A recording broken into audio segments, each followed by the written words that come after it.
Let's get some reaction and a look ahead to tomorrow night with syndicated columnist Charles Krauthammer, who joins us now from Washington. Charles, your thoughts?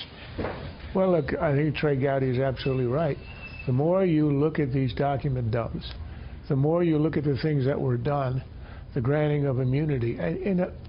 As Gowdy explains, there was no need for that. All you had to do was issue a subpoena. And since it came from the Department of Justice, it seems to me very clear that the answer to your question, which Gowdy was a little bit hesitant to go into, was that yes, it was understood from the beginning by the Department of Justice and the White House that this person was going to be the Democratic nominee, that the legacy of the president was going to hang on her winning re-election and that and that there was no way they were going to prosecute her, and whatever had to be done would be done along the way. My view is that Comey found himself in a position where he's not a stupid man. He understood that was the setting for the whole play.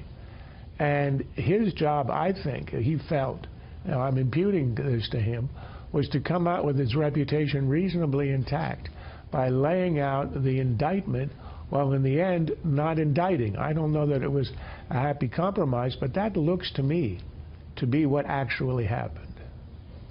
All right, so we are 26 hours and 45 minutes away from this thing starting here at Hofstra.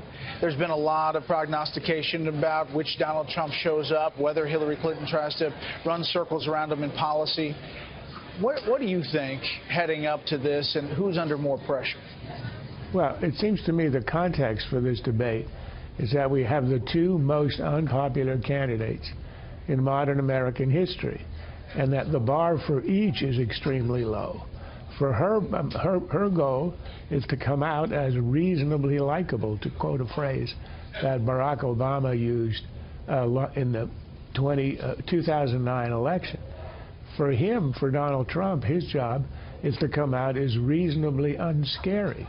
Now, that's not exactly a hard task for regular folks, but that is the objective, I think, for these two candidates. For Trump, he's got the higher upside because he is trailing. It's very close, but he is trailing. He needs to get something moving here to continue the momentum he has, because if he stalls and the election's held today, he would lose.